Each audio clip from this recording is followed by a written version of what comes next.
Par un matin gris à Rome, un silence particulier flottait dans l'air. Les fenêtres étaient entr'ouvertes, laissant pénétrer une brise légère qui effleurait doucement les ruelles pavées. Les cloches de la place Saint-Pierre sonnaient plus lentement que d'habitude, comme si elles imploraient le calme dans un monde agité. C'était un matin où tout semblait suspendu dans le temps.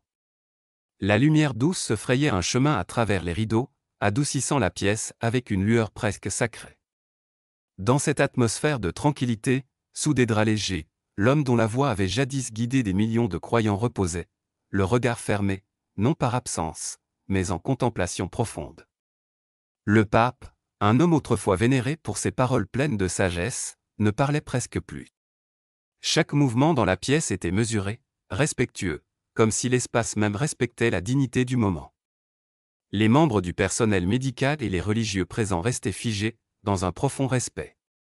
Leurs gestes étaient empreints de cette même révérence, le moindre de leurs déplacements semblant porter le poids de l'éternité. Entre deux prières, le Saint-Père ouvrit les yeux. Le regard qu'il lança à une sœur proche semblait porter une demande, un souhait mystérieux. D'une voix fragile, empreinte de sacré, il murmura « Année Balthazar ». La confusion se répandit, la question murmurée par un cardinal ne fit qu'accroître l'incompréhension, Balthazar. Mais le regard du pape, doux et déterminé à la fois, ne laissait place à aucun doute. Il parlait d'un chien. Un fidèle compagnon à quatre pattes, qui, par la grâce d'un lien inexplicable, avait partagé de nombreux moments avec lui. Balthazar était un chien particulier. De taille moyenne, au pelage blanc doux et au cœur immense, il n'était plus tout à fait le même chien qu'auparavant. Depuis le début de la maladie du pape, il ne vivait plus au Vatican, mais auprès de sœur Dominica, à Castel Gandolfo. Il avait changé, comme si l'âme qui l'habitait savait, elle aussi, que quelque chose de grand allait arriver. Parfois, il gémissait doucement, et son regard, perdu dans le vide, semblait cherchant quelque chose qu'il ne pouvait nommer. Pour comprendre cette demande, il fallait remonter loin, jusqu'en Argentine, bien avant les habits blancs du pape. À une époque où Jorge Mario Bergoglio était encore un jeune homme éveillé, curieux, fils de parents modestes. Sa mère lui avait appris, avec une sagesse simple mais profonde, que chaque créature porte le souffle de Dieu. Cela, il l'avait pris à cœur. Il aimait particulièrement les animaux, et les chiens, en particulier. Il partageait son pain avec les chiens errants et caressait ceux que les adultes évitaient. Même devenu archevêque, il continuait à nourrir les chiens errants autour du monastère, leur parlant, écoutant leur tristesse, leur espoir silencieux. Lorsque Jorge Mario Bergoglio devint pape, il prit le nom de François, en hommage à saint François d'Assise, qui aimait toutes les créatures. Cela ne surprit personne, surtout pas lorsqu'un jour, un chien à la fourrure claire apparut dans les jardins du Vatican et se coucha silencieusement à ses pieds. François s'était agenouillé, fatigué mais ému, et avait dit « Balthazar ». Dès lors, ce chien devint plus qu'un simple animal. Il était une présence, un compagnon de prière, une âme sœur. La recherche pour amener Balthazar au Vatican fut immédiate. Une voiture partit en direction de Castel Gandolfo, où sœur Dominica, qui s'occupait du chien, l'avait gardé. Elle caressait doucement le chien avant de le remettre au chauffeur. « Il sait, mon fils, dit-elle d'une voix douce, avant de le remettre dans les mains de ceux qui l'amèneraient là où il appartenait, aux côtés du Saint-Père. » Lorsque le véhicule arriva au Vatican, Balthazar en descendit sans hésitation. Aucun aboiement, aucune agitation. Le chien avançait, comme s'il était guidé par quelque chose de plus grand. Les gardes s'écartèrent, les sœurs baissèrent la tête. Lorsqu'il arriva devant la porte de la chambre pontificale, il s'arrêta un instant, comme pour demander la permission d'entrer. La porte s'ouvrit lentement, et à l'intérieur, l'atmosphère était imprégnée de sérénité. Le pape reposait, les yeux fermés, le visage paisible. Balthazar entra, sans bruit, sans aboiement. Il s'approcha lentement du lit, contempla le visage du pape, et s'assit près de lui. Les minutes passèrent dans une profonde quiétude, où même le souffle discret du Saint-Père semblait s'unir à celui du chien. Le silence dans la pièce était plus éloquent que n'importe quel mot. Le temps, à cet instant, semblait s'étirer, comme suspendu dans une éternité qui n'appartenait qu'à ce moment précis. Dehors, le soleil déclinait lentement sur Rome, enveloppant la ville d'une lumière dorée, tandis que, dans cette chambre silencieuse, le monde semblait s'arrêter. Les gestes des infirmières et des cardinaux, discrets et mesurés, témoignaient d'une dignité infinie. Une sœur, entrée dans la pièce, portait un bouquet de lys blanc et de rameaux d'olivier. Le symbole de la paix et de la constance, un signe silencieux de ce qui était à venir. Balthazar leva la tête, observant les gestes des religieuses. Puis, lentement, il reposa sa tête sur le sol, respirant profondément, comme pour absorber le sacré qui flottait dans l'air.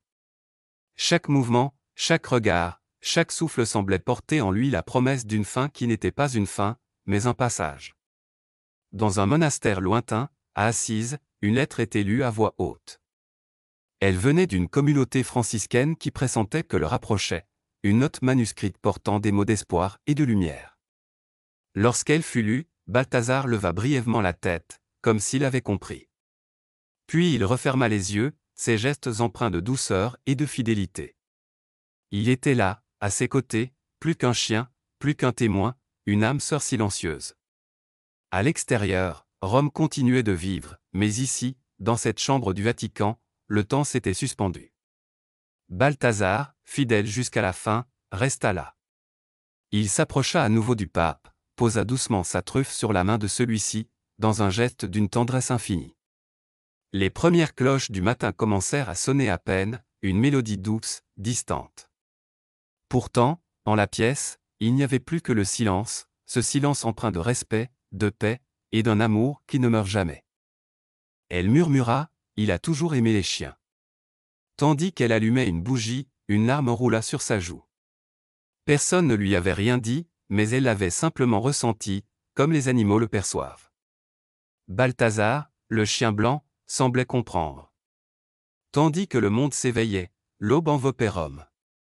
L'air était calme, et dans une chambre du Vatican, un silence profond régnait.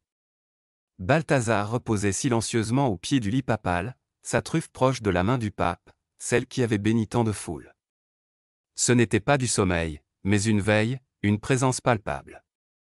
Les quelques personnes présentes, une sœur murmurant une prière, un cardinal avec les yeux humides, semblait suspendu dans l'attente.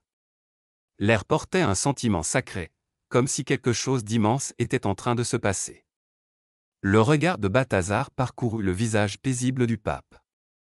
Rien ne bougeait, rien ne frissonnait, mais ce silence parlait plus que n'importe quel mot.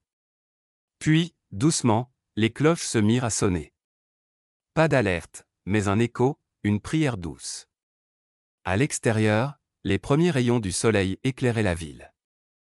Dans la chambre papale, une sœur s'approcha, toucha le pouls du pape, et lentement secoua la tête. Il était parti, et Balthazar, fidèle compagnon, le savait avant tous les autres. Le monde extérieur commença à s'agiter, mais à l'intérieur, au Vatican, l'amour silencieux régnait. Pas de pleurs bruyants, juste une profonde tranquillité. Le départ du pape se fit sans cri, un glissement doux vers l'au-delà, et Balthazar, le chien, se leva lentement. Il s'avança vers la fenêtre, se recoucha, le regard tourné vers l'extérieur, comme s'il voyait quelque chose que les autres ne pouvaient percevoir. Les gens, même au loin, commençaient à prier, sans savoir pourquoi. À l'intérieur du Vatican, c'était un amour silencieux, celui d'un homme qui parlait aux animaux comme à des frères, un homme qui voyait la lumière divine jusque dans une adhérente. Ce n'était pas qu'un pape qui s'en allait, c'était un ami des animaux, un homme de cœur. Balthazar fut conduit dans les jardins du Vatican, près des vieux oliviers, non pas comme un chien exilé, mais comme un compagnon honoré. Il avait été fidèle jusqu'à la fin, et sa place était là, dans la lumière douce qui filtrait à travers les feuilles. Le monde extérieur continuait à tourner, mais au Vatican, il y avait un silence sacré, une mémoire vivante.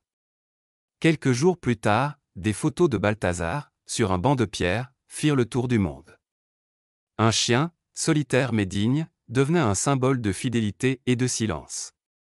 Une photo simple, mais pleine de sens, la dernière bénédiction en silence et fidélité. Le monde entier comprit, à travers cette image, l'amour profond qui transcende la mort. Dans un monastère en Italie, Balthazar trouva un nouveau foyer. Les sœurs qui l'accueillirent remarquèrent qu'il restait souvent immobile, regardant le ciel. Parfois, il se levait, écoutait le vent, comme s'il attendait quelque chose, une voix, peut-être, venue d'un autre temps. Au premier anniversaire de la mort du pape, un enfant déposa une peluche, un petit chien blanc, sous la fenêtre papale, murmurant « pour Balthazar ». Il n'y avait pas de rire, seulement un silence profond, une gratitude partagée. Aujourd'hui, dans les jardins du Vatican, on parle encore de lui. De ce chien qui attendait, silencieux, fidèle, un symbole d'un amour plus grand que les mots.